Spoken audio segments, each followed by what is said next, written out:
First question है D option आप answer दे रहे हैं। कितने लोग? 83% लोग डी आंसर दे रहे हैं। मतलब अब तो आपकी तैयारी सही चल रही है। अगर 83% लोग श्योर हैं किसी क्वेश्चन को लेके तो मान लेंगे कि सही उत्तर दे रहे हैं आप लोग। चलिए समझते हैं, निम्नलिखित में से कौन सा किसी उत्तम पाठ्यपुस्तक यानी एक अच्छी टेक्स्ट बुक, एक बेहतर टेक्स्ट बुक का मूलभूत मानदंड नहीं है, यानी क्राइटेरिया नहीं है एक अच्छी टेक्स्ट बुक का कि वो टेक्स्ट बुक हम बेहतर मानेंगे, इफेक्टिव मानेंगे, अच्छी मानेंगे। कौन सा एक गुण अच्छी टेक्स्ट बुक का नहीं होगा? पहला ऑप्शन है भाषा एवं शब्द भंडार। भाई भाषा और शब्द भंडार अगर सही इस्तेमाल हुआ तो ये अच्छा ही गुण है। एक विषय वस्तु उसकी कैसी है, कंटेंट कैसा है, उसमें इससे भी निर्धारित होगा कि वो पुस्तक अच्छी है कि नहीं है। फिर आता है सी ऑप्शन शैली एवं योजना, किस लैंग्वेज का कौन सा स्टाइल यूज हुआ है, किस तरह से प्लान्ड चैप्टर्स हैं।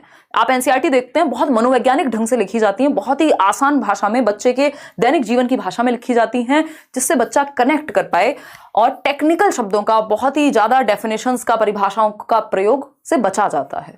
ठीक, तो मुद्रण एवं जिल्द चढ़ाना ये कोई भी अच्छी पुस्तक की शैली नहीं है। ये क्या है भाई, आप प्रिंट कर दिया आपने और उस पर कवर चढ़ा रहे हैं एक मोटा सा सुंदर सा, अंदर क्या है उससे फर्क नहीं पड़ रहा। तो अच्छी पुस्तक का मतलब ये नहीं है जो अपने कवर से अच्छी दिखती हो, है ना। कहा जाता है ना, डोंट जज a book by its cover और front, what that quote or line is. मतलब हम एक किताब को उसके बाहरी रूप से जज नहीं कर सकते। तो ये कोई अच्छा गुण नहीं माना जाएगा। बाकी तीनों अच्छे गुण हैं, लेकिन हमें तो जो अच्छा गुण नहीं माना जाएगा उसी को सही मानना था। तो जो गलत है वही सही है, क्योंकि पूछा ही गलत है। आगे बढ़ेंगे क्वेश्चन नंबर 2 पर। देखिएगा एक बार, आसान से सवाल। भाई Hindi pedagogy, English pedagogy easy है, स्कोरिंग है बहुत ज्यादा। अगर आपको नॉर्मल बाल विकास समझ में आता है तो आप इसको भी समझ जाएंगे, मुश्किल आपको नहीं होगी। ठीक है जी, देखिएगा। अगर हम बात करें, भाई प्रश्न क्यों लिख रहे हो? नहीं, ऐसे प्रश्न नहीं लिखते ना, लेकिन और बार बार प्रश्न लिखने में टाइम लगेगा। हिंदी इस पे टाइपिंग में टाइम लगता है। नॉर्मल कर लो, बोलो, मान लिया हमने। ठीक है, क्वेश्चन नंबर 2। एक अध्यापिका 5वीं कक्षा के अपने विद्यार्थियों को 6 वाक्यों का 6 वाक्य यानी 6 सेंटेंसेस हैं, 5वीं कक्षा के बच्चे हैं, एक छोटा अनुच्छेद समझते हैं, पैराग्राफ 2 बार सुनने के लिए कहती है। यानी 6 लाइन का एक, मान लीजिए जैसे ये 2 4 5 लाइन है, तो इसी तरह का एक 6 लाइन का अनुच्छेद है। ये तो क्वेश्चन है, मतलब एक पैराग्राफ है, किसी भी बारे में हो सकता है। फिर वह विद्यार्थियों को 4-4 के समूह में सुने हुए वाक्यों को अपने शब्दों में लिखने के लिए कहती है। यानी बच्चों से कहा कि 4-4 का ग्रुप बनाओ, यानी एक ग्रुप में ABCD 4 बच्चे होने चाहिए, 4-4 का ग्रुप बन गया। फिर DEF और ये सब इस तरह से ग्रुप बना दिए 4-4 बच्चों के, कि 1 से 4 रोल नंबर ये, 4 से 8 ये। मतलब बच्चे एक तो एक्टिवली सीख रहे हैं, अर्थपूर्ण अधिगम होगा, सक्रिय रूप से सीख रहे हैं। चलो ठीक है, सुने हुए वाक्यों को अपने शब्दों में लिखना है। अब इससे ये पता चल जाएगा सुना कितने अच्छे से था। तो रचनात्मक लेखन है, ये रचनात्मक लेखन है। कुछ नया लिख रहे होंगे, नया तो नहीं लिख रहे हैं, तो रचनात्मक कहाँ है इसमें? श्रवण एवं भाषण, तो भाषण की तो यहाँ बात ही नहीं हुई, बोलने की तो बात ही नहीं हुई है। अनुच्छेद श्रुतलेख बिल्कुल सही ऑप्शन है। जितने लोग सी उत्तर दे रहे हैं वो क्या कह रहे हैं? सही आंसर दे रहे हैं। ए कैसे सही हो सकता है भाई? रचनात्मक लेखन तो जब कुछ नया, कुछ अपने शब्दों में लिखना रचनात्मक नहीं हुआ, यहाँ पैराफ्रेजिंग है वो, ठीक है ना। फिर आता है वाक्य आधारित श्रुतलेख, वाक्य नहीं है ये, क्या है? अनुच्छेद श्रुतलेख है, यानी पूरे पैराग्राफ की बात हो रही है। समझ पा रहे हैं? रचनात्मक लेखन में कुछ उसका मौलिक होता तब आप रचनात्मक कहते हैं उसको, तो इसलिए आंसर जो है वो सी होगा, ना कि ए। आगे बढ़ेंगे। मान लिया हमने बच्चे एक्टिव हैं, लेकिन इसका मतलब ये नहीं है कि लेखन ही रचनात्मक है। क्वेश्चन नंबर 3 देखिएगा। क्वेश्चन नंबर 3 देखेंगे और आंसर करेंगे। क्या हुआ, अभी भी हिंदी में और इंग्लिश में लगे हुए हो क्या? इतना एक्सपेरिमेंट मत किया करो काम के समय। देखिए क्वेश्चन नंबर 3 की अगर हम बात करते हैं तो एक अध्यापिका को पता चलता है कि कुछ विद्यार्थी सीखते समय अनुच्छेदों की विस्तृत व्याख्या एवं वाक्य रचना को समझने में कठिनाई अनुभव कर रहे हैं। यानी जो पैसेजेस हैं, पैराग्राफ्स हैं, जब वो उसको पढ़ते हैं तो विस्तृत व्याख्या यानी उसको प्रॉपरली डिटेल एक्सप्लेनेशन में उसकी दिक्कत हो रही है उनको, और वाक्य को बनाने में उनको दिक्कत हो रही है। वह उन्हें एक समृद्ध शब्द भंडार देती है। समृद्ध शब्द भंडार यानी एक प्रॉपर एक्सटेंसिव वोकैब दी है। अब वो वोकैबलरी के फॉर्म में हो सकती है, वो डिक्शनरी के फॉर्म में हो सकती है, और कुछ युक्तियों का सुझाव देती है, कुछ टूल्स बताती है, उनका अभ्यास करवाती है। इस तरह कुछ समय पश्चात उसके विद्यार्थी भाषा सीखने संबंधी कठिनाइयों को दूर कर पाते हैं, दर नहीं कर पाते हैं, दूर कर पाते हैं। ठीक, अध्यापिका ने यह किस प्रकार का आकलन किया है? मतलब क्या किया है? कठिनाई का पता लगाया है और उसका सॉल्यूशन निकाला है। कठिनाई का पता लगा करके उपचार किया है। तो जब भी हम कठिनाई का पता लगा करके उपचार की बात करते हैं तो इसको निदानात्मक आकलन कहते हैं। बिल्कुल आंख बंद करके आप उत्तर लगा सकते हैं। ये रचनात्मक आकलन, योगात्मक आकलन, स्थानात्मक आकलन, कुछ भी लिखा हो, अगर बच्चे के गैप को आइडेंटिफाई किया है, कमियों को पहचाना है, कठिनाई को पहचान के उस पर काम किया है, तो ये निदानात्मक आकलन है, डायग्नोस्टिक असेसमेंट कहते हैं। इसमें डायग्नोस करेंगे आप, रचनात्मक के अंदर ही आता है ये एक तरह से, तो इसमें आप डायग्नोस करेंगे, पता लगाएंगे और फिर उपचारात्मक शिक्षण देते हैं, जो बाद में उन्होंने किया है। उपचारात्मक शिक्षण देते हैं यानी उपचार, रेमेडियल टीचिंग देते हैं। तो पहले निदान करते हैं, पहले पता लगाते हैं। जैसे एक डॉक्टर बीमारी का पता लगाएगा, लेबोरेटरी में टेस्ट होता है, ब्लड टेस्ट करा के आते हैं, आप फिर डायग्नोज होगा क्या समस्या है। उसी तरह से यहाँ पे कठिनाई किस लिए टेस्ट लिया, ताकि पता लग सके कि कहां समस्या है, तो इसको निदानात्मक परीक्षण या आकलन कहते हैं। आगे बढ़ेंगे, क्वेश्चन नंबर 4 देखिएगा, आसान सा सवाल एक और।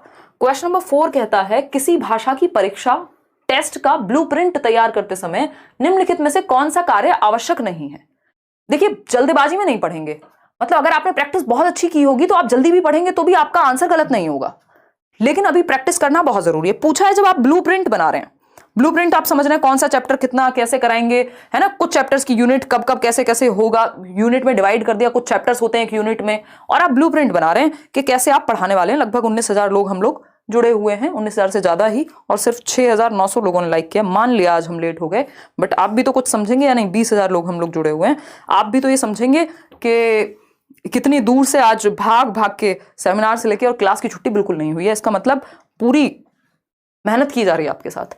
ठीक, देखिए, किसी भाषा की परीक्षा टेस्ट का ब्लूप्रिंट, के टेस्ट में कितने जो क्वेश्चंस हैं वो मुश्किल होंगे, कितने आसान होंगे, कैसे होंगे, वो यूनिट प्लान की मैं बात कर रही थी, यहाँ ब्लूप्रिंट लिखा है। तो कौन सी एक बात सही नहीं है, आवश्यक नहीं है जब आप ब्लूप्रिंट बना रहे हैं, एक तरह से खाका तैयार कर रहे हैं कि इतने % क्वेश्चंस इजी होंगे, इतने % क्वेश्चंस जो हैं वो मॉडरेट होंगे, इतने % इजी होंगे। ठीक, तो आप क्या कर रहे हैं, ब्लूप्रिंट बना रहे हैं। तो शिक्षण उद्देश्यों को महत्व देना, भाई पढ़ाने के उद्देश्य क्या है, टीचिंग क्यों कर रहे हैं हम, इसको जांच पाएं, ऑब्जेक्टिव्स का पता लगा पाएं, बिल्कुल सही बात है। प्रश्नों के विविध रूपों को महत्व देना, अलग अलग प्रकार के डाइवर्सिफाइड क्वेश्चंस हो ताकि बच्चे के सोच बाहर आ सके, पता लग सके कैसे सीखा है। कठिनाई के स्तर को महत्व देना कि इजी होगा, डिफिकल्ट होगा, क्या होगा, बात तो ठीक है। लेखन की विविध शैलियों को महत्व देना, ये यहां महत्वपूर्ण नहीं है, जो कि डी ऑप्शन है। कठिनाई के स्तर को बिल्कुल महत्व देंगे, क्यों नहीं देंगे। एसके जसमुद्दीन कह रहे हैं फ्रॉम वेस्ट बंगाल, दीदी इंग्लिश पेडागोजी नहीं कराओगे क्या, और अदर सब्जेक्ट्स ईवीएस मैथ्स सब अब पेडागोजी करा दीजिए, देने से बहुत ही अच्छा होता है, इट्स रिक्वेस्टेड दी। बिल्कुल करवाएंगे, बहुत अच्छा लगा आपने ये बात कही जसमुद्दीन, बिल्कुल कराएंगे। Hindi English pedagogy, EVS pedagogy, maths pedagogy सब कराएंगे, डोंट वरी। और वो आपको बिल्कुल, मैं मानती हूँ देश भर में आप लोग उन नोट्स से या उन वीडियोस से तैयारी करते हैं और एग्जाम निकालते हैं, क्योंकि सब जगह पेडागोजी कॉमन है, तो WTET में भी आपको हेल्प करेगा। मान लिया मैंने वेस्ट बंगाल टेट में, देखिएगा इसका आंसर आप लोग सी क्यों दे रहे हैं, मैं ये नहीं समझ पा रही हूँ। चलिए समझते हैं।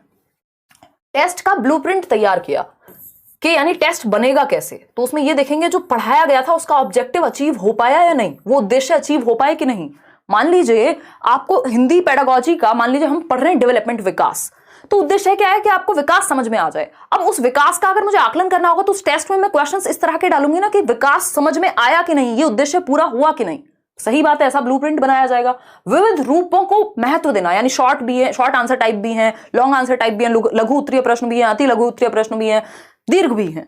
ठीक है बात। कठिनाई के स्तर को महत्व देना, कितने % डिफिकल्टी लेवल, मॉडरेट रहेगा, इजी रहेगा या डिफिकल्ट रहेगा। ऐसा तो नहीं सारे पेपर में मुश्किल तो क्वेश्चन आते नहीं है। कई लोग क्या कहते हैं, आसान क्वेश्चन, अरे आप तो आसान क्वेश्चन करा रहे हो, जबकि ज्यादातर क्वेश्चन आसान है या मॉडरेट है ना। मुश्किल क्वेश्चन की संख्या कम होती है। करा देंगे all subject marathon Shalini, Monday से मोस्ट प्रोबेबली शुरू हो जाएंगे।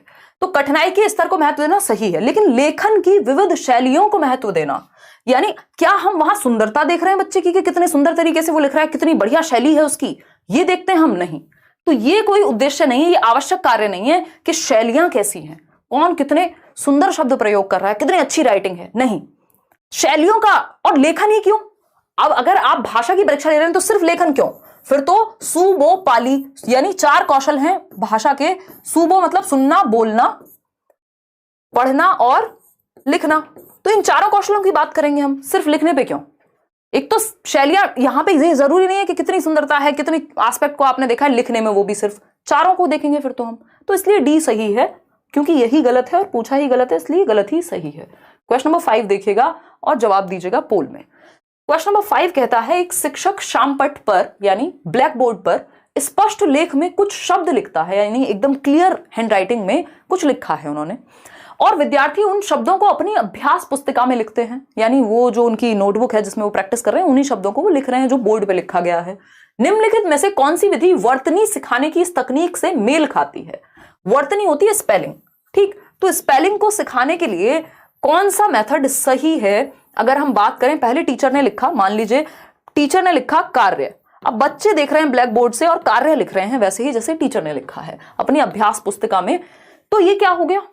क्या बोलेंगे इसको? खेल विधि बोलेंगे। खेल तो यहां हो ही नहीं रहा, अभ्यास विधि बोलेंगे। ऐसा तो हमने कुछ नहीं पढ़ा है ना। ड्रिल तो वो होता है जब आप सेम चीज बार बार रिपीट कराए जा रहे हैं, ऐसी भी बात नहीं हो रही यहां। तो अभ्यास पढ़ के हमें एकदम अपने मन में लालच नहीं ले आना है कि यही उत्तर सही है। प्रतिलेखन विधि या श्रुत लेख विधि, देखिए श्रुत लेख विधि होती है जो सुना जाए, इमला बोलते थे ना उसको, डिक्टेशन जिसको कहते हैं कि टीचर ने बोला और आपने लिख दिया, इसको श्रुत लेख कहते हैं, सुनने से संबंधित है। यहां देख करके लिखना है, यानी जैसा ये लिखा है बिल्कुल सेम आपको रिपीट करना है, इसको प्रतिलेखन कहते हैं। इसको प्रतिलेखन कहते हैं एज इट इज, इसमें गलतियों के चांसेस कम होते हैं, त्रुटियां कम होती हैं। क्यों? या तो आप बुक से देख करके लिख रहे हो या ब्लैक बोर्ड से देख करके लिख रहे हो, तो ये प्रतिलेखन विधि कहलाती है। ठीक है, सी ऑप्शन। आगे बढ़ेंगे क्वेश्चन नंबर 6 पर, देखिएगा एक बार। क्वेश्चन नंबर 6 पर, एक बालक भाषा सीखते समय निम्नलिखित कठिनाई अनुभव करता पाया जाता है। यानी एक बच्चा जो है जब वो भाषा सीख रहा है, लैंग्वेज को लर्न करने की या समझने की कोशिश कर रहा है, तो ये 4 कठिनाइयां हैं जो उसके सामने आती हैं। जल्दबाजी में आंसर मत दीजिएगा, आंसर यहां से निकालना है आपको। ये तो सिर्फ ये तरीका है आसान क्वेश्चन को मुश्किल बनाने का। आजकल भाषा का खेल है, ऑप्शन से मुश्किल बनते हैं क्वेश्चन आसान होते हैं, ऑप्शन इस तरह से दिए जाएंगे कि आप कंफ्यूज हो, बट आपको होना नहीं। अगर आपका कॉन्सेप्ट क्लियर है तो क्यों कंफ्यूज होंगे? ठीक है जी सोनू गोस्वामी, बहुत ही बढ़िया। चलिए खुशी खुशी लाइक शेयर करते रहिए और मस्त तरीके से पढ़िए यार। इस टाइम पे तो एनर्जी एकदम आसमान के ऊपर होनी चाहिए, है ना। देखिएगा,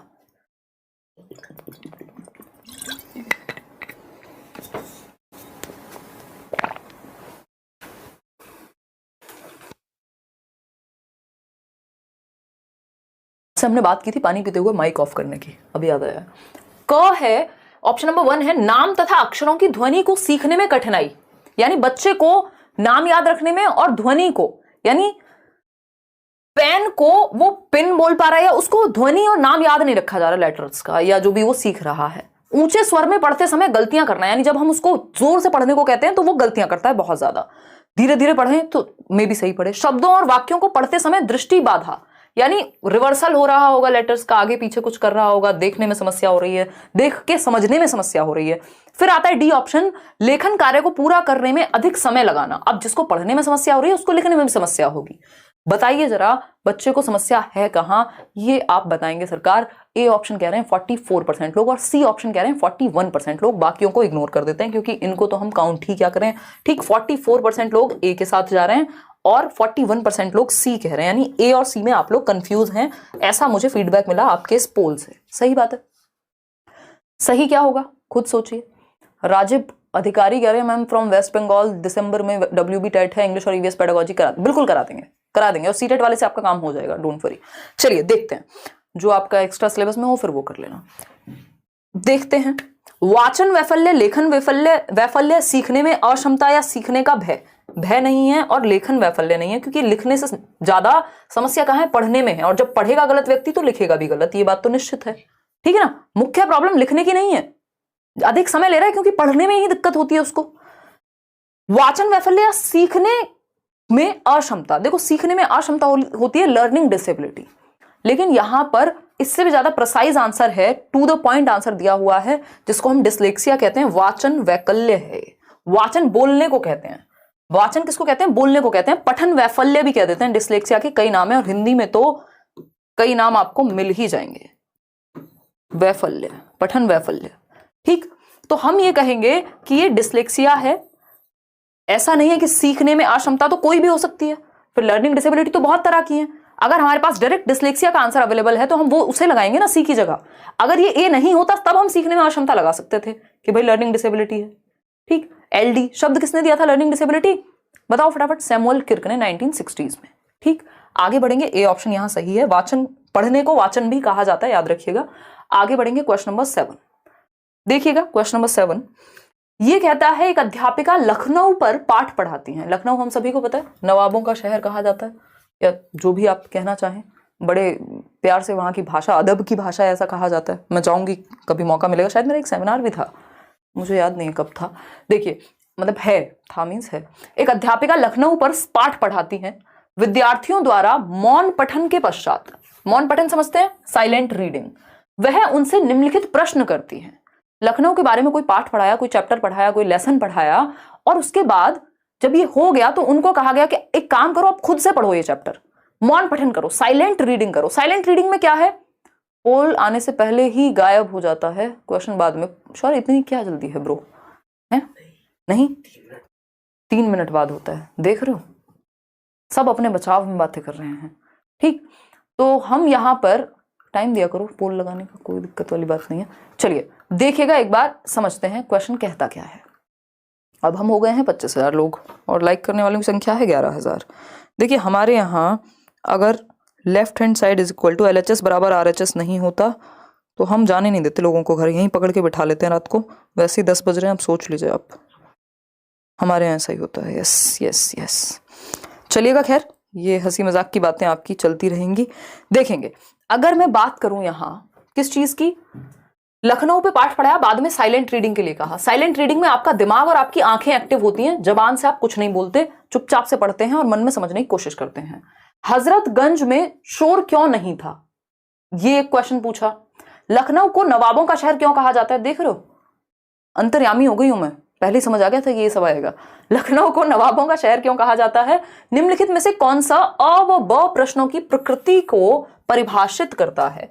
यानी ये जो प्रश्न है ये पाठ से ही संबंधित हैं और बच्चों को पहले पढ़ाया गया और फिर उनको पढ़ने को कहा गया है, मौन पठन, यानी उनके दिमाग में ये चीज उस चैप्टर से रिलेटेड होगी।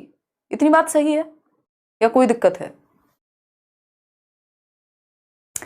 देखिए अगर बीएड नहीं किया तो आप भर नहीं सकते निधि, बीएड करना जरूरी है या कोई टीचिंग ट्रेनिंग। पीजी का तो मार्क्स मैटर ही नहीं करते अगर मैं बात करूं सीटेट की, वैसे आप भर सकते हो क्योंकि राउंड ऑफ में 50% ही है आपका, 49.28 भी ठीक है। साक्षी सिंह बहुत बढ़िया, 37% लोग ए कह रहे हैं। चलिए समझते हैं। अब ये क्योंकि इस चैप्टर में ही निहित होगा, ये सिंपल याद रखने वाली भी चीज है इसमें कि मौन पठन के पश्चात या किसी चीज के बारे में बताने के पश्चात जब हम प्रश्न कर रहे हैं तो वो उससे संबंधित है, उस पार्ट से संबंधित है। पुनरावृत्त्यात्मक प्रश्न नहीं कहेंगे क्योंकि ये प्रश्न पहले कराया नहीं है। कालांतरित और सिर्फ प्रश्न कराने के बाद होता, पढ़ाने के बाद होता तो फिर भी कह सकते थे कि भाई ठीक है। कालांतरित प्रश्न, परिचयात्मक प्रश्न, परिचय की बात कर रहे हैं, ये बोध की बात कर रहे हैं, नहीं। ये सिंपल, अगर हम देखेंगे इसके चारों ऑप्शन आपको सही लगेंगे, लेकिन ये एक फैक्चुअल क्वेश्चन है जिसको आपको दिमाग में रखना है कि मौन पठन के पश्चात जो क्वेश्चंस पूछे जाते हैं हम उनको कालांतरित प्रश्न कहते हैं, कि इस काल में जो भी आपने पढ़ा था उस चैप्टर में उससे संबंधित है ना। ये सिर्फ रिवीजन के लिए नहीं है, रिकैप्चुलेशन वाले नहीं है। क्वेश्चन नंबर 8 देखिएगा। क्वेश्चन नंबर 8 है, ये कहता है निम्नलिखित में से कौन सा मौन पाठ का लाभ नहीं है। मौन पाठ समझते हैं आप, साइलेंट रीडिंग। अभी हमने बात की थी आपकी आंखें यानी आपकी आईज और आपका मस्तिष्क, आंखें और मस्तिष्क यानी ब्रेन आपका और आपकी आंखें ये एक्टिव होती हैं और आप बेहतर तरीके से मन में कॉम्प्रिहेंड कर पाते हैं। इसी को मौन पठन यानी साइलेंट रीडिंग कहते हैं। जब बाहर आवाज नहीं आती, आप मन में समझ रहे होते हैं पढ़ के, जैसे आप ट्रेन में जा रहे हैं कोई बुक पढ़ रहे हैं, साइलेंट रीडिंग है। एक होता है लाउड रीडिंग, जब बच्चा, एक होता है ना एक बच्चे को खड़ा किया, वो पढ़ रहा है जोर जोर से पूरी क्लास में, उसको लाउड रीडिंग कहते हैं। जब आप क्या सस्वर पठन कहते हैं उसको, पूरे स्वर लगा करके पढ़ने की कोशिश है। लेकिन दूसरा होता है साइलेंट रीडिंग। तो जो आपका लाउड रीडिंग है, जो सस्वर पठन है, उसमें बच्चे का उच्चारण बेहतर होता है क्योंकि वो बोलता है, जब बोलेगा तो सुनेगा भी, और कोई अगर टीचर है तो वो करेक्ट भी करेंगे जहां जरूरत होगी। लेकिन मौन पठन में ऐसा नहीं होता। तो इसका लाभ क्या नहीं है, यह विद्यार्थियों की झिझक और संकोच दूर करता है। यह गलत है क्योंकि जब बच्चे ने मन में पढ़ लिया, सही पढ़ा के गलत पढ़ा किसे पता लग रहा है, तो संकोच कहां से दूर हुआ। संकोच तो जब बच्चा क्लास में खड़ा होता और पढ़ता सबके सामने तब दूर होता, झिझक तो तब दूर होती, उच्चारण तो तब अच्छा होता। ठीक, यह विद्यार्थियों की ऊर्जा बचाता है। हाँ, ये बात बिल्कुल है कि आपकी एनर्जी बच जाएगी, क्योंकि अभी जैसे मैं 1 घंटे 1.5 घंटे 3 घंटे जब क्लासेस होती हैं तो जब इतना चिल्ला के, क्योंकि बिना बोले तेज एनर्जी नहीं आती। अब मैं धीरे धीरे बोलूंगी, अच्छा आज हम एक क्वेश्चन करेंगे, ऑप्शन ए है बच्चों, है ना, ये वो वाले बिल्कुल ओल्ड स्कूल टीचिंग वाली फीलिंग दे रहा है, ये ट्रेडिशनल टीचिंग है। आज के समय में एनर्जी चाहिए हमको, तो वो अपने आप ही ऊर्जा बहुत खर्च होती है लेकिन इसमें, और पानी तो इतना मन करता है कि पूरा पानी पी जाओ दुनिया का, है ना, मछली पी गई सारा पानी, लीव इट। विद्यार्थी समझ एवं चिंतन से अर्थ ग्रहण करते हैं, यानी जब आप खुद से बाहर नहीं बोल रहे होते हैं तो कई बार क्या होता है, जब बच्चा खड़े होकर लाउड रीडिंग कर रहा होता है तो उसको मीनिंग पता हो ना पता हो, उसके सामने शब्द आ रहा है और वो पढ़ते जा रहा है, लेकिन जब आप मौन पठन करते हैं तो आप समझते हैं चीजों को और चिंतन भी कर पाते हैं, अर्थग्रहण कर पाते हैं। ये बात भी सही है, मौन पठन का फायदा है, ये भी लाभ है। यह विद्यार्थियों में स्वतः अध्ययन की प्रवृत्ति विकसित करता है, यानी वो खुद से स्व पठन, सेल्फ रीडिंग जो है उनकी या सेल्फ स्टडी जो है वो बढ़ेगी, क्योंकि बच्चों को मन में पढ़ने की आदत होगी, अपने साथ बैठ के सीखने की आदत हो गई। ठीक, लेकिन ए ऑप्शन गलत है, इसीलिए सही है कि ये कोई लाभ नहीं है, झिझक और संकोच दूर नहीं हो पाएगा। क्यों? क्योंकि वो मन में पढ़ रहा है, तो किसी को क्या पता, झिझक तो जब दूर होगी ना, जब आप मान लीजिए आपको स्टेज फियर है या आपको लोगों के सामने बोलने में शर्म आती है, तो 4 बार बेइज्जती करानी पड़ेगी ना खड़े होके, मतलब जरूरी नहीं है हो, लेकिन झिझक तो तभी खुलेगी ना जब आप उस काम को करोगे।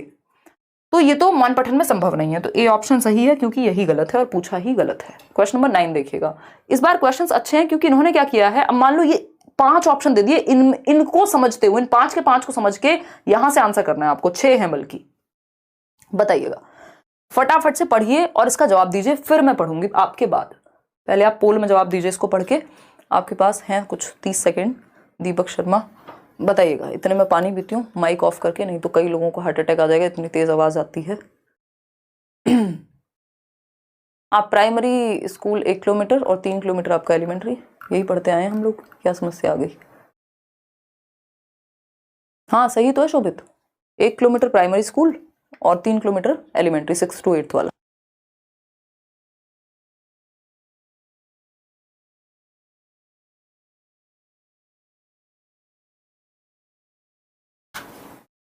बिल्कुल सही बात है, और ये घर से स्कूल की दूरी बता रही हूं मैं। चलिए आते हैं, आरटीई कहता है ऐसा। अंग्रेजी भाषा के शिक्षण, अब देख रहे हो हिंदी पेडागोजी में अंग्रेजी भाषा पूछ रहा है, अंग्रेजी भाषा के शिक्षण विधि के संबंध में निम्नलिखित कथन पढ़िए, यानी इंग्लिश को पढ़ाते हुए कुछ कथन है उनको पढ़ना है। इसमें सब गोल हो गए, है ना, सबके ऊपर से चला गया, टप्पा खा के निकल गया बॉल की तरह, है ना, ये बाउंसर था, चलो कोई बात नहीं, इंडिया हारी, आप नहीं हारेंगे पेपर में। देखिए, यह शिक्षण पद्धति सर्वप्रथम जर्मनी में प्रारंभ की गई थी, यानी कहां से शुरू हुआ ये मेथड? जर्मनी से। अंग्रेजी भाषा सिखाने के लिए पूरे यूरोप में यह व्यापक रूप में अपनाई गई है। सही बात है। शिक्षण की इकाई शब्द है, न कि वाक्य, यानी वर्ड है, डायरेक्ट सेंटेंस नहीं है, वर्ड को हम समझ रहे हैं। विषय सामग्री मानक प्रारूप में विभाजित की जाती है, यानी स्टैंडर्ड फॉर्म में क्या करते हैं, उसको डिवाइड कर लेते हैं, कैसे पढ़ेंगे। यह औपचारिक से क्रियात्मक चरणों की ओर जाती है, यानी फॉर्मल से एक्टिविटी। वाक्य रचना व्याख्या करने में वाक्य रचना का सर्वोत्तम उपयोग करती है, यानी कि वाक्य रचना व्याख्या करने में वाक्य रचना का सर्वोत्तम उपयोग करती है। एक्सप्लेन करेंगे कैसे सेंटेंस है, क्या उसका मतलब है, समझेंगे, ट्रांसलेट करेंगे। निम्नलिखित में से कौन सी इन विशेषताओं को दर्शाती है? दृश्य श्रव्य विधि है, ये द्विभाषीय विधि है, स्थानापन्न विधि है, या व्याकरण सम्मत अनुवाद विधि है। देखिए, शब्द की बात हो रही है, विभाजन की बात हो रही है, औपचारिक यानी फॉर्मल रूल से फिर हम क्रिएटिविटी पे, उस पे एक्टिविटी पे जा रहे हैं। व्याख्या से किधर जा रहे हैं? वाक्य रचना की बात हो रही है, वाक्य की बात हो रही है, मतलब कहीं ना कहीं व्याकरण की बात हो रही होगी। ये हमें इससे डिड्यूस करना पड़ेगा, है ना, कहीं लिखा नहीं है इसमें, खुद ही पता लगाना पड़ेगा। ठीक, तो ये व्याकरण सम्मत अनुवाद विधि है, जिसको हम ग्रामर ट्रांसलेशन मेथड कह देते हैं। दूसरी भाषाओं को समझने के लिए जब आप एक लैंग्वेज से दूसरी लैंग्वेज ट्रांसलेट कर करके पढ़ते हैं, जब इंग्लिश भी हम हिंदी में पढ़ रहे हैं, उसको हम व्याकरण अनुवाद विधि कहते हैं। आगे बढ़ेंगे, क्वेश्चन नंबर 10 देखिएगा, जवाब दीजिएगा। क्वेश्चन नंबर 10 क्या कहता है? 5 सवाल और हैं, 15 क्वेश्चन ही करने वाले हैं आज हम। निम्नलिखित कथन पढ़कर सही विकल्प का चयन करें। अभी आपका असर्शन और स्टेटमेंट, मतलब स्टेटमेंट और रीजन यहां भी दे दिया इन्होंने, कथन और तर्क दिया है। कथन को अ कहा है, तर्क को बी कहा है। मूल्यांकन का उपकौशल उपागम जो किन बिंदुओं में मदद की जरूरत है, यह भांपने की अध्यापक की सहज बुद्धि को परिलक्षित करता है। यानी ये उपकौशल है, आपकी सब स्किल है इवैल्यूएशन की, कि बच्चों को कठिनाई कहां हो रही है, यानी एक तरह से आप डायग्नोज कर रहे हैं। बात तो सही लग रही है, सुंदर लग रही है ना, चक्कर तो नहीं आ रही है बड़ा सा क्वेश्चन देख के। ठीक, फिर अगर हम बात करते हैं किस चीज की, नहीं साइंस की तो नहीं होगी भाई class. I am from Lucknow ma'am, आपसे पढ़कर मोटिवेशन बनी रहती है। Thank you ma'am for your efforts. बहुत बढ़िया कृति मिश्रा, अच्छा लगा। लेखन और श्रवण की परीक्षा को कई उप कौशलों में बांटा जा सकता है, एकीकृत भाषा परीक्षाओं द्वारा पूरा किया जा सकता है। यानी जो लेखन और श्रवण की परीक्षा है, यानी ओरल और रिटन जो एग्जाम है, उसको हम कई स्किल्स में बांट करके डिफरेंट डिफरेंट तरीके से ले सकते हैं और एकीकृत भाषा परीक्षाओं द्वारा पूरा किया जा सकता है, यानी इंटीग्रेट कर सकते हैं लैंग्वेज को दूसरे से। दोनों ही बातें कुछ नेगेटिव नहीं कह रही हैं, है ना। वैसे भी आप लोगों का तो फंडा है ना, कि जब इसमें कुछ समझना है तो ए और बी दोनों सही हैं, ये कह दो। बट इसमें ये बात जो है ये भी सही थी, तो शुरुआत में ही सही थी कि डायग्नोज कर लेंगे प्रॉब्लम एंड ऑल।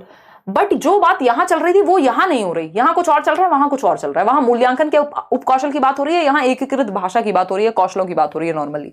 तो ए और बी दोनों सही है, लेकिन एक्सप्लेनेशन सही नहीं है। कहीं है ऐसा ऑप्शन?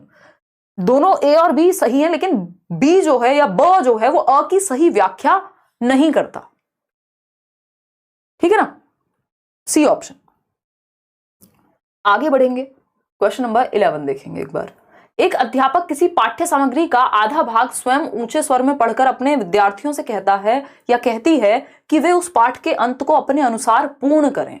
यानी एक टीचर ने आधा भाग पढ़ा, एक चैप्टर का हाफ पढ़ा, उसको लाउड रीडिंग की और विद्यार्थियों से कहा कि इसका जो अंत है, अब जो ये स्टोरी का अंत है, अपने अनुसार पूर्ण करें। मतलब आधी स्टोरी सुनाई और उसके बाद कहा कि खुद से लिखो या कहीं पे बताओ मुझे कि इस स्टोरी का एंड कैसे हो सकता था। ये ऐसा है जैसे आपने कोई मूवी देखी हो और हाफ मूवी बंद कर दें आप, आधे घंटे 1.5 घंटे चला करके, 2 घंटे चला करके, और कहें अब एंड बचा है आधे घंटे का, 2.5 घंटे की मूवी है, इसका एंड खुद सोचो क्या हुआ होगा अंत में।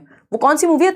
कोई तो मूवी है ना, अंधाधुंध। तो उसको लेकर के लोग अभी तक समझते रहते हैं कि इसका अंत आखिर हुआ क्या था, अब वो नेक्स्ट पार्ट में पता लगेगा। तो जो भी लोग अपने मन से अंत क्रिएट कर रहे हैं, जो भी बच्चे यहाँ कहानी का अंत, जो एंड ऑफ स्टोरी है, खुद से सोचेंगे, तो उनकी कल्पना शक्ति मजबूत होगी, इमेजिनेशन अच्छी होगी, थिंकिंग पावर अच्छी होगी, वो अपने दिमाग पे जोर डालेंगे। ऐसा हम कई बार कराते हैं, ये क्रिएटिविटी इससे डेवलप होती है बच्चे की, ये बात सही है। इस गतिविधि को किस प्रकार की गतिविधि माना जाएगा? अनुभव आधारित गतिविधि, यानी बच्चे अपने एक्सपीरियंस के आधार पर कल्पना कर पाएंगे स्टोरी को, बिल्कुल सही बात है। समूह कार्य, ग्रुप की तो यहाँ सच कोई बात नहीं हो रही कि ग्रुप में ही करें, ऐसा तो नहीं कहा, सब हर बच्चे का अपना एक अलग अंत हो सकता है। लेखन गतिविधि, जिसमें इंटरेस्ट होगा, किसी को भूतिया चीजों में इंटरेस्ट होगा हमारे शौर्य की तरह, तो वो भूतिया अंत कर देगा कहानी का। किसी को भगवान में इंटरेस्ट ज्यादा होगा, वो भगवान से जोड़ देगा कि लास्ट में भगवान आ गए थे, बचा लिया उसको, है ना। कुछ और होगा, किसी को जिसमें इंटरेस्ट होगा, लोग अलग अलग तरह के बच्चे कल्पना करेंगे। लेखन गतिविधि यानी राइटिंग एक्टिविटी है, ये इसमें सिर्फ राइटिंग नहीं है, इसमें इमेजिनेशन भी है। अंतर्बोध आधारित गतिविधि है, ये है अनुभव आधारित। बच्चा अपने अनुभव से या अपने अनुभव के आधार पे यहां स्टोरी क्रिएट करेगा। A option is the right answer. आगे बढ़ेंगे क्वेश्चन नंबर 12 पर। क्वेश्चन नंबर 12 देखिएगा, ये कहता है निम्नलिखित पद्धतियों में से कौन सी पद्धति विद्यार्थियों में शब्द भंडार विकसित करने की सर्वोत्तम युक्ति है? हर बार रिपीट होता है, एमएफ कहेंगे इसको मोस्ट फेवरेट क्वेश्चन। हर बार रिपीट होता है कि शब्द भंडार विकसित करने के लिए, यानी वोकैब डेवलप करानी है बच्चों को, बहुत सारे शब्द आते हैं, वोकैबलरी उनकी बढ़ जाए, इसके लिए क्या करें? एक तो तरीका होता है डिक्शनरी का, दूसरा होता है संदर्भ में पढ़ा दें। चलिए देखते हैं। समानार्थी एवं विपरीतार्थी शब्दों को याद कराना, यानी सिनोनिम और एंटोनिम की बात करें हम, चलो ठीक है। दिए गए संदर्भ में नए शब्दों के अर्थ का अनुमान लगाना, यानी जब आप एक स्टोरी, एक नॉवल पढ़ रहे हैं, मान लीजिए सारे वर्ड्स का मीनिंग आपको पहले से पता हो, कोई मूवी भी देख रहे हैं तो सारे वर्ड्स, मान लीजिए इंग्लिश में देख रहे हैं, सारे वर्ड्स का मीनिंग पता होगा, फिर तो आप ईश्वर की कैटेगरी में आ जाएंगे या बहुत बड़े ज्ञाता हो जाएंगे उस भाषा के। तो सारे वर्ड हमें पता नहीं होते, लेकिन हम क्या करते हैं, कहानी के अनुसार संदर्भ में, जिस संदर्भ में बात कही जा रही है, जिस कॉन्टेक्स्ट में बात कही जा रही है, उससे अनुमान लगा लेते हैं। इससे क्या होगा, आपको नए नए वर्ड्स का मीनिंग पता लगता रहेगा। प्रत्येक नए शब्द का अर्थ शब्दकोश में देखना, ये थोड़ा मुश्किल हो जाता है कि अगर आप हर शब्द शब्दकोश में ही देखते रहेंगे तो वो रट्टे हो जाएंगे, और रट्टे का मतलब है रोट लर्निंग, उतना याद नहीं रह पाएगा। आप खुद से अगर बच्चों में आदत डालना चाह रहे हैं कि वो अर्थ तक पहुंचे, तब आप वो क्या इसका डिक्शनरी का इस्तेमाल कर सकते हैं, लेकिन हर शब्द के लिए डिक्शनरी नहीं देखी जाती, जहां कठिनाई हो वहां देखी जाती है। सभी नए शब्दों का वाक्यों में प्रयोग करना, यह भी जरूरी नहीं है। दिए गए संदर्भ में शब्दों का अनुमान लगाना जो नए शब्द हैं, क्योंकि कुछ शब्द ऐसे होंगे जो पहले से आता होगा बच्चे को, तो बी ऑप्शन मच बेटर है डी से, बाकी तो कोई और हो ही नहीं सकता था। सेकंड लास्ट क्वेश्चन है ये, मतलब 13 है, अभी 14 15 है। बहुभाषिता का प्रयोग, यानी मल्टीलिंगुअलिज्म को जो हम यूज करने की बात कर रहे हैं, एक संसाधन के रूप में करना चाहिए, एक रिसोर्स के रूप में। ये इंग्लिश में भी ऐसे आता है, मल्टीलिंगुअलिज्म इज अ रिसोर्स। क्या है बताइए? शिखा कह रही है सुपर चैट नहीं हो रहा। शिखा आप तो ऐसे ही पूछ लो, आपका क्वेश्चन तो ऐसे ही दिख गया मुझे। है ना। मैम कल नहीं दिखाया था, आज दिखा दीजिए पोल वाली मैडम को। आज पोल वाली मैडम नहीं आई हैं, वो हमारे साथ गई थी, वो थक गई। उन्होंने वीडियो बनाई, 1-1.5 घंटे की हमारी वहाँ पे सेशन था, और फिर वो थक गई बहुत ज़्यादा, वो अपने घर चली गई हैं। लेकिन हम हैं, हमारे अंदर इतनी एनर्जी, हम थकते नहीं हैं कभी। ठीक, और फिर ट्रैवल करने में टाइम लगा। आज पोल वाले भैया हैं, देखना है तो बताइए। ठीक है मोहम्मद फिरदौस। खैर ये सब बातें चलती रहेंगी। पोल वाले भैया आओगे क्या? पोल वाले भैया थोड़े शर्मीले हैं, सीधा व्लॉग में आते हैं, अपने चैनल पे आते हैं, कहते हैं हम आपके चैनल पे नहीं आएंगे, पैसा नहीं देते हैं आप, स्पॉन्सरशिप बड़ी लेते हैं। देखिएगा, अगर हम बात करें बहुभाषिता की, यानी एक क्लास में कई सारी भाषाएं बोलने वाले बच्चे होंगे, एक क्लास में कई सारी भाषाओं का प्रयोग हो सकता है, बात तो सही है। बच्चे बहुत सी भाषाएं सीख सकें, यानी कई सारी भाषाएं सीख जाएं, इसलिए संसाधन के रूप में करना चाहिए, हो सकता है भाई। शिक्षक बहुत सी भाषाएं सीख सकें, शिक्षक को सिखाना मुख्य उद्देश्य नहीं है। सीख रहे हैं बड़ी अच्छी बात है, लेकिन मुख्य उद्देश्य शिक्षक को सिखाना नहीं है। प्रत्येक बच्चे को सुरक्षा एवं स्वीकृति का एहसास हो, ये बात ज्यादा बेहतर है, क्योंकि जब आप बहुभाषा का प्रयोग होने देंगे, मल्टीपल लैंग्वेजेस का प्रयोग क्लासरूम में होने देंगे, तो बच्चे को एक्सेप्टेंस मिलेगी। मान लीजिए कोई बच्चा भोजपुरी बोलता है और आप बोलने दे रहे हैं, क्लास में कई सारी भाषाएं बोली जाती हैं, आप इस बात को नॉर्मली ले रहे हैं, तो उसको अपने ऊपर शेम महसूस नहीं होगी कि स्कूल में तो बच्चे अंग्रेजी बोलते हैं या शुद्ध हिंदी बोलते हैं, मैं अपने जो बोली है या जो भी मेरा देशज प्रभाव है या जो भी क्षेत्रीय प्रभाव है उसको नहीं हटा पा रहा हूं।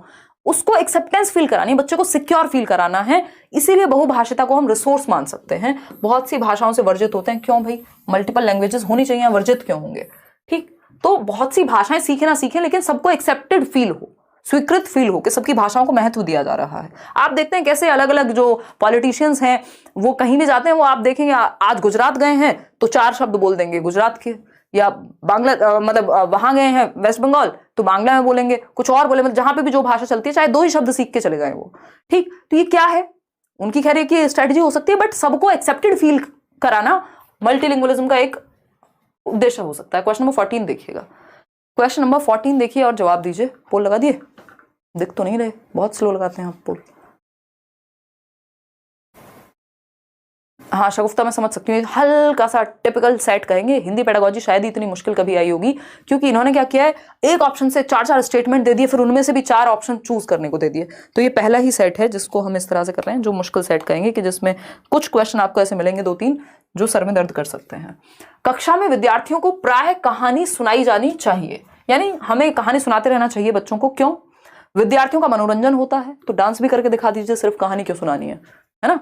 तो मनोरंजन तो और भी तरीके से हो सकता है, बट ठीक है मान लेते हैं। इससे नैतिक शिक्षा मिलती है, हो सकती है भाई। भाषा को समग्र रूप में प्रस्तुत किया जाता है या कठिन शब्दों का ज्ञान कराया जाता है? देखो, कठिन शब्दों के ज्ञान के लिए अलग से लिखवा दो, वोकैबुलरी की प्रैक्टिस करा दो, बहुत तरीके हैं। ठीक, नैतिक शिक्षा के लिए अलग से नैतिक शिक्षा ही पढ़ा दो। यहाँ पे ये बात नहीं हो रही कि कहानी नैतिक है, अलग अलग तरह की कहानियां हैं। मनोरंजन के भी बहुत सारे साधन हैं, लेकिन मुख्य उद्देश्य देखो, यहाँ पे हम कभी बीच बीच में जोक्स क्रैक करते रहते हैं, मैं और आप हंसी मजाक करते रहते हैं। मुख्य उद्देश्य ये है कि आप जोक्स पे ध्यान दें? नहीं, मुख्य उद्देश्य ये है उन जोक्स के माध्यम से थोड़ा मनोरंजन होता रहे, आपका मन लगा रहे क्लास में और हम सीखते रहें। लेकिन मुख्य उद्देश्य ये है कि आप सीखें, आपके पेपर में मार्क्स आए, आपको ये चीज समझ में आए, लेकिन बोरियत के साथ नहीं। ठीक, तो मनोरंजन और बाकी सारी चीजें सेकेंडरी हैं। भाषा को समग्र रूप में प्रस्तुत किया जा सके, यानी कंप्लीट फॉर्म में। कैसे होगा? कहानी के प्रति होता है, कहानी के माध्यम से एक तो उसको नैतिक शिक्षा भी मिल रही है, मनोरंजन भी हो रहा है, नए शब्द भी सीख रहा है, कल्पना भी करेगा, उसकी थिंकिंग प्रोसेस भी अच्छी होगी, कंक्लूजन भी ड्रॉ कर पाएगा, यानी लगभग कंप्लीट फॉर्म में एक स्टोरी के थ्रू आप भाषा सीख सकते हैं। तो सी ऑप्शन। क्वेश्चन नंबर 15 देखिए, आज के लिए आखिरी। भाषा अर्जन का अर्थ है, यानी लैंग्वेज एक्विजिशन, जिसको हम इंग्लिश में कहते हैं अर्जन, और एक होता है भाषा अधिगम। अधिगम है जो आप स्कूल में जाकर के सीख रहे हैं विद एफर्ट एंड प्रैक्टिस, उसको लर्निंग कहते हैं, लैंग्वेज लर्निंग। अर्जन है जो आप अर्जित कर ले रहे हैं। मान लीजिए मेरे आसपास ये 4 पेन पड़े हुए हैं, अब इनको क्या किया मैंने? अर्जित कर लिया। ठीक, एक साथ इकट्ठा कर लिया। मैंने कोई नई स्किल तो सीख नहीं ली दुनिया से अलग, है ना, बस पड़े हुए थे, अपने पास जोड़ लिया, क्योंकि मेरे पास एक क्षमता थी, 2 हाथ थे, मैंने यूज कर लिए। ठीक, अगर मैं बात करूं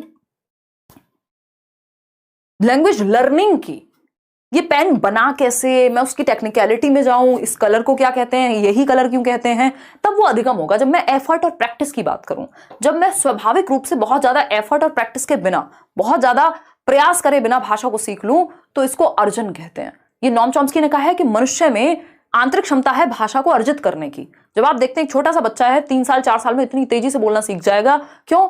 आप उसको स्कूल लेके गए, कोई किताब पढ़ाई, किसी टीचर के पास लेके गए, नहीं, अपने एनवायरमेंट से अर्जित कर ली। आंतरिक क्षमता है हमारे अंदर भाषा को अर्जित करने की, हमारे अंदर जिसको कहा जाता है LAD, LAD, language acquisition device, भाषा अर्जन यंत्र। क्या है जी वो भाषा अर्जन यंत्र?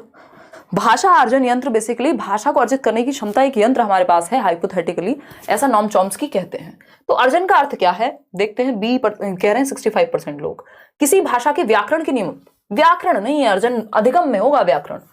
कहाँ व्याकरण कहाँ सीख रहे हैं? अधिगम में, भाषा अधिगम। जब आप हिंदी स्कूल में जाके सीख रहे हैं और व्याकरण सीख रहे हैं तब वो अधिगम हो गया। अर्जन में कोई व्याकरण नहीं सिखाई जाती बच्चों को जब वो बोलना सीखता है, वो अपने एनवायरमेंट से बोलना सीख लेगा, तुतला तुतला के। किसी भाषा को अनौपचारिक परिवेश में अनजाने में ही सीख लेना, यही सही उत्तर है कि इनफॉर्मली, बिना किसी कॉपी किताब, व्याकरण, टीचर, कुछ भी नहीं, कोई तामझाम नहीं है, बस जिंदगी से सीख गए। बड़े हुए, घर वालों ने बोलना शुरू किया, बड़े क्या हुए, जब से पैदा हुए सब बात कर रहे हैं बच्चे से, उसको नहीं आ रही, लेकिन धीरे धीरे वो अपने आप सीख जाएगा बिना कुछ उसको अलग से सिखाए। 2 बार गलत बोलेगा फिर सही भी बोलेगा। तो जब आप अनौपचारिक रूप से या क्या सीख लें, नेचुरली सीख लें, भाषा को नेचुरली सीख लें। कैसे? एक तरह से अचेतन रूप में, ठीक है, सचेतन प्रयास ना करना पड़े आपको। सी ऑप्शन है, किसी भाषा को औपचारिक परिवेश में सिखाना। तो औपचारिक तो फिर स्कूल हो गया, तो इसमें तो लैंग्वेज लर्निंग होगी, अर्जन नहीं होगा, एक्विजिशन नहीं होगा। भाषा के बारे में सीखना तो फिर प्रॉपर आप तो फिर तो लिंग्विस्ट बन रहे हैं, भाषाविद बन रहे हैं, तो ये भी गलत हो गया। बी ऑप्शन ही सही है। आप लोग सही उत्तर दे रहे हैं, 66% लोग ही दे पा रहे हैं, लेकिन ये सही उत्तर। होपफुली आउट ऑफ 15 आपके 12 से ऊपर नंबर रहे होंगे। अगर